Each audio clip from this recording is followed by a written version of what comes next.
भाग्य भी रुककर उसे देखता है।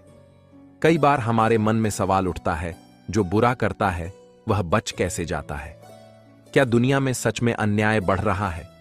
क्या लोग बुरे कर्म करके भी चैन से जी सकते हैं? लेकिन सच यह है कि कोई भी अपने कर्मों से नहीं बच सकता। इंसान तो भूल जाता है, पर ब्रह्मांड नहीं भूलता। हर छोटा बड़ा कर्म एक ऊर्जा छोड़ जाता है, जो समय आने पर हमारे जीवन में लौट कर आता है। कोई इसे संयोग कहता है, कोई भाग्य, तो कोई इसे ईश्वर का न्याय मानता है। पर जो जैसा करता है उसे वैसा ही फल मिलता है। यह सच्चाई है। जब हम किसी को धोखा देते हैं और सोचते हैं कि कोई देख नहीं रहा, तब भी कर्म चुपचाप इंतजार कर रहा होता है। जब हम अपने अहंकार में दूसरों को छोटा समझते हैं, तब भी कर्म देख रहा होता है। और फिर एक दिन ऐसा आता है जब वही कर्म लौट कर आता है और हमें सवाल करने पर मजबूर कर देता है, ये मेरे साथ ही क्यों हुआ? एक अमीर और ताकतवर आदमी था।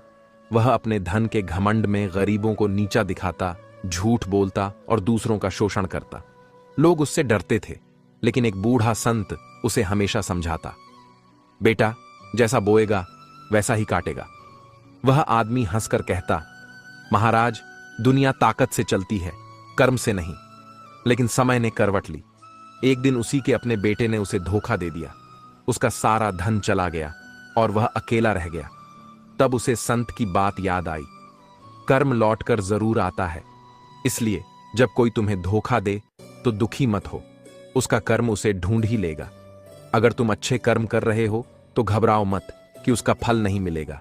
ब्रह्मांड हर सच्चे कर्म को देखता है और समय आने पर उसका फल भी देता है। अगर तुम आज दूसरों के लिए गड्ढा खोद रहे हो, तो हो सकता है कल वही गड्ढा तुम्हारा इंतजार कर रहा हो। कई बार हम कठिनाइयों में फंस जाते हैं और भाग्य को दोष देने लगते हैं, पर सच यह है कि हर परिस्थिति हमारे कर्मों का ही परिणाम होती है। जैसे बीज बोने के बाद समय लगता है उसे पेड़ बनने में, वैसे ही हर कर्म को फल देने में समय लगता है। एक व्यापारी था जो धोखे से धन कमाता था। उसे लगता था कि वह बहुत चालाक है, लेकिन एक दिन उसके अपने कर्मचारी ने उसे धोखा दिया। तब उसे समझ आया कि जैसे उसने दूसरों को धोखा दिया, वैसे ही उसे भी मिला। ईश्वर सब देख रहे होते हैं, लेकिन वे हस्तक्षेप नहीं करते। वे न्यायाधीश नहीं, सिर्फ साक्षी होते हैं। न्याय तो हमारे कर्म खुद करते हैं। जब हम अच्छे कर्म करते हैं तो सकारात्मक ऊर्जा हमारे आसपास बनती है, और जब हम बुरे कर्म करते हैं तो वही नकारात्मकता हमें घेर लेती है। इसलिए अपने कर्मों को समझदारी से चुनो। डरो मत, लेकिन सोच समझकर कर्म करो। जो अपने कर्मों को मित्र बना लेता है वह कभी जीवन में हारता नहीं। जो धैर्य और विवेक से काम लेता है वही जीवन में ऊंचाइयों को छूता है। कई बार हम सोचते हैं, हमने तो अच्छे कर्म किए, फिर भी दुख क्यों मिल रहा है? इसका उत्तर यही है कि अच्छे कर्मों का फल भी समय पर ही मिलता है। जो आज नहीं मिला वह कल जरूर मिलेगा। कर्म एक आईना है, यह हमें हमारा असली चेहरा दिखा देता है। इंसान अपने रूप या पैसे से बड़ा नहीं होता, वह अपने कर्मों से बड़ा होता है। सच्चा गहना किसी का आचरण होता है। जिसने अपने कर्मों को सही दिशा दी, वह जीवन में सच्ची सफलता प्राप्त करता है। जब सूरज चमकता है तो उसकी रोशनी सब पर बराबर पड़ती है। वैसे ही कर्मों का नियम सब पर बराबरी से लागू होता है। कोई इससे बच नहीं सकता। जैसा कर्म वैसा फल, यह ब्रह्मांड का अटल नियम है। कर्म की शक्ति इतनी गहरी होती है कि एक राजा को भिखारी और भिखारी को राजा बना सकती है। जिसने अच्छे कर्म किए वह अंधेरे से निकलकर उजाले में आ जाता है, और जिसने बुरे कर्म किए वह खुद अंधेरे में डूब जाता है। इंद्र, स्वर्ग का राजा, अपने कर्मों की वजह से कई जन्मों तक भटका। यह कोई कहानी नहीं, बल्कि कर्म की सच्चाई है। जिसने बुरा किया, समय ने उसे झुकाया। धोखा देकर बच गए तो सब खत्म हो गया। लेकिन नहीं, कर्म का हिसाब ईश्वर के पास है। समय आने पर हर किसी को उसका फल मिलता है। तूफान कितना भी बड़ा हो, लेकिन सच्चाई और अच्छे कर्मों की लौ बुझती नहीं। जो सोचता है कि वह अपने कर्मों से बच जाएगा, वह भ्रम में जी रहा है। हर इंसान को अपने कर्मों का फल भुगतना ही पड़ता है, चाहे इस जन्म में या अगले जन्म में।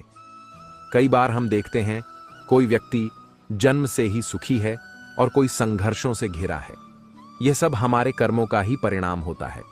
सिर्फ इस जन्म का नहीं, बल्कि पिछले जन्मों का भी। मनुष्य खुद अपने भाग्य का निर्माता है, क्योंकि भाग्य भी उसके कर्मों के अनुसार लिखा जाता है। कुछ लोग सोचते हैं कि अगर वे अपना जीवन समाप्त कर लें तो दुख खत्म हो जाएगा, लेकिन यह भूल है। आत्महत्या से कर्मों का चक्र नहीं रुकता। हर जन्म में हमें अपने पुराने कर्मों का फल भुगतना पड़ता है। मृत्यु अंत नहीं, बल्कि नए कर्मों की शुरुआत होती है। एक बार की बात है, एक घने जंगल में एक आश्रम था। वहां एक ज्ञानी महात्मा रहते थे। दूर दूर से लोग उनसे ज्ञान लेने आते थे। एक दिन उपदेश के समय एक शिष्य ने पूछा, गुरुदेव, क्या हमें अपने पिछले जन्मों का कर्म भी भुगतना पड़ता है? महात्मा मुस्कुराए और बोले, बिल्कुल। कर्म कभी नष्ट नहीं होते।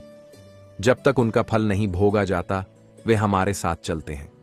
जैसे बैलगाड़ी में जुए के नीचे सिर झुकाए चलता है, वैसे ही आत्मा अपने कर्मों का भार ढोती है। शिष्य ने फिर पूछा, तो हम क्या करें गुरुदेव? महात्मा बोले, अच्छे कर्म करो, दूसरों को सुख दो, ईमानदार रहो, अपने मन, वचन और कर्म को पवित्र रखो। ऐसा जीवन जियो कि जब तुम्हारे कर्म लौट कर आएं तो वे तुम्हें सम्मान, शांति और संतोष दें।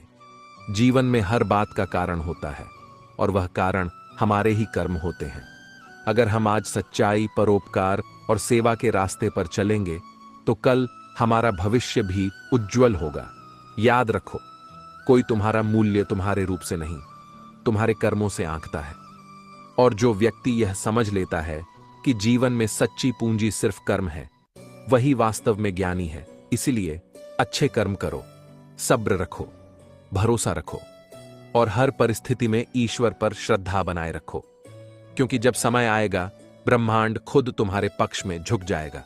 अगर आपको यह विचार प्रेरणादायक लगे हों तो इस वीडियो को लाइक करें, शेयर करें और कमेंट में जरूर लिखें। जय श्री राधे कृष्ण।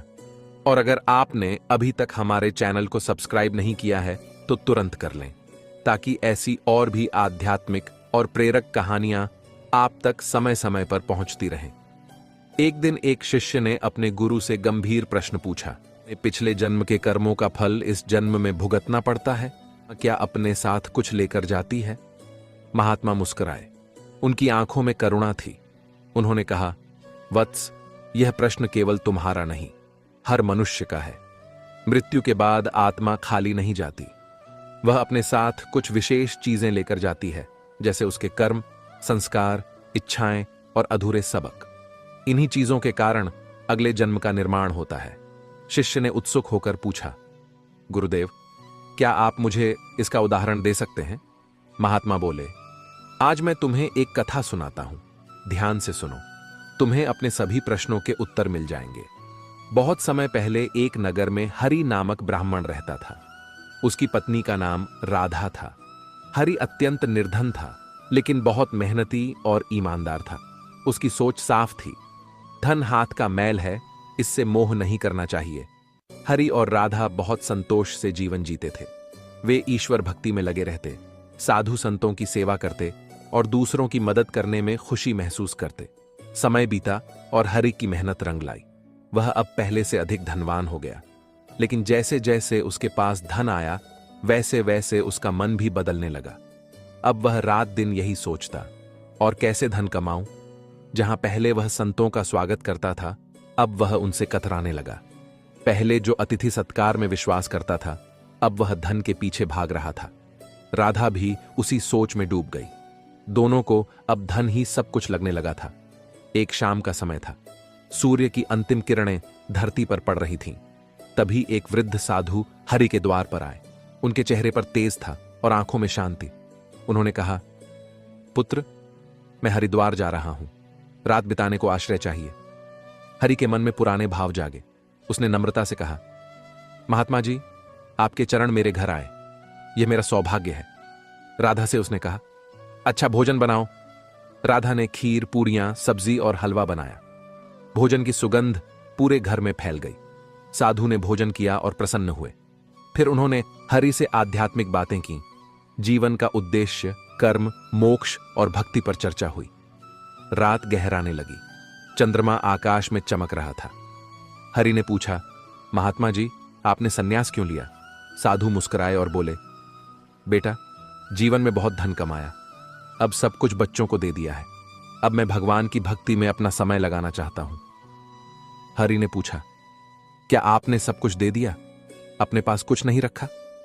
साधु ने अपनी लाठी की ओर इशारा करते हुए कहा, यह लाठी अंदर से खोखली है, इसमें 400 स्वर्ण मुद्राएं हैं, यात्रा में काम आ सकती हैं। साधु सो गए, लेकिन हरि की आंखों में नींद नहीं थी। उसके मन में लालच जाग चुका था। राधा भी जाग रही थी। दोनों सोचने लगे, यह साधु तो वृद्ध है, इसे इन मुद्राओं की क्या आवश्यकता। धीरे धीरे लालच ने हरि पर कब्जा कर लिया। उसने रात में ही साधु की लाठी से सारे सोने के सिक्के निकाल लिए। सुबह साधु उठे और हरि को आशीर्वाद देकर चले गए। उन्होंने अपनी लाठी नहीं खोली। समय बीता। हरि और राधा अब बहुत धनी हो चुके थे, पर धीरे धीरे उनका जीवन बदलने लगा। उन्हें रात को नींद नहीं आती। घर में अशांति रहने लगी। बच्चों में लड़ाई झगड़ा होने लगा। धन तो बढ़ा, पर मन की शांति खो गई। हरि बीमार रहने लगा। उसका चेहरा उदास रहने लगा। वह साधु के बारे में सोचने लगा, मैंने एक पुण्यात्मा के साथ विश्वासघात किया, क्या यही मेरे दुखों का कारण है? कुछ वर्षों बाद हरि की मृत्यु हो गई, लेकिन आत्मा के साथ वह पाप, वह अधूरा सबक और वह लालच का बोझ भी साथ गया। महात्मा ने शिष्य की ओर देखा और बोले, वत्स, आत्मा अपने साथ क्या लेकर जाती है यह जानना जरूरी है। वह न धन ले जाती है, न शरीर। वह केवल अपने कर्म, विचार और भावनाएं लेकर जाती है। हरि की आत्मा अगले जन्म में एक गरीब बालक के रूप में जन्मी, लेकिन उस बालक को हमेशा एक अजीब डर सताता था। किसी की चीज चुराने का डर, विश्वासघात का डर। उसके मन में हमेशा अपराध बोध रहता। यह सब पिछले जन्म के संस्कार थे। लेकिन वही बालक एक दिन एक संत के संपर्क में आया। संत ने उसे सत्कर्म और सेवा का मार्ग दिखाया। बालक ने सेवा करना शुरू किया और जीवन में बदलाव आने लगा।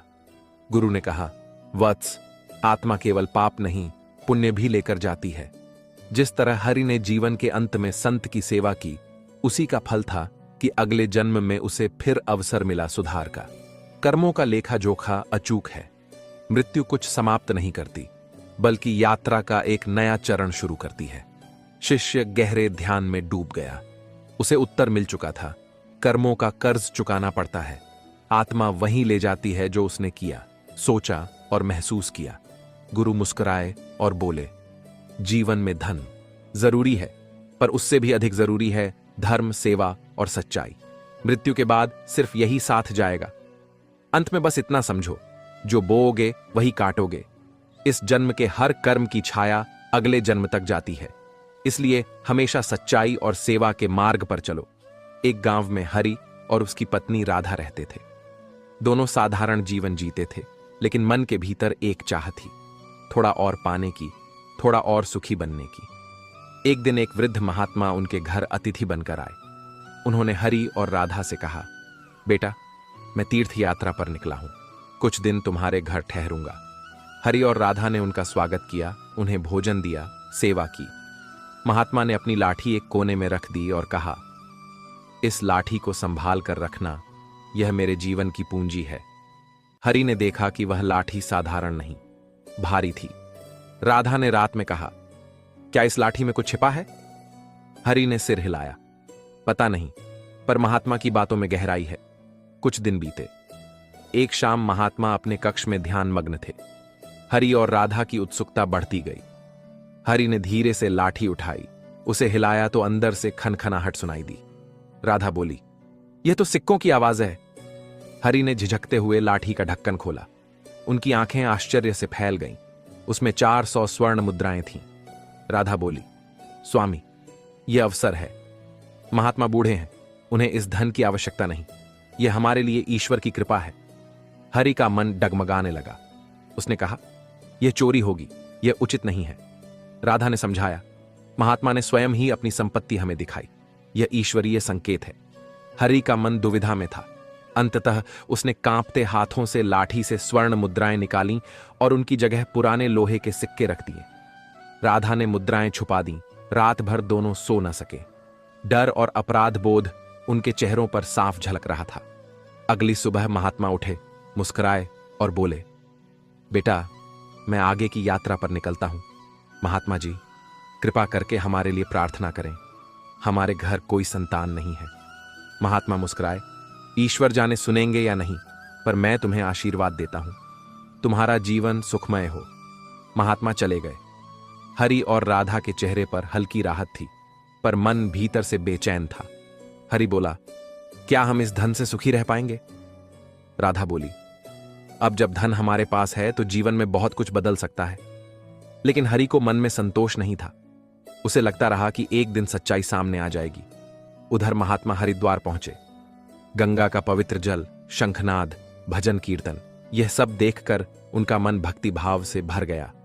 उन्होंने सोचा, अब जीवन के अंतिम चरण में कुछ ऐसा करूं जिससे दूसरों का कल्याण हो।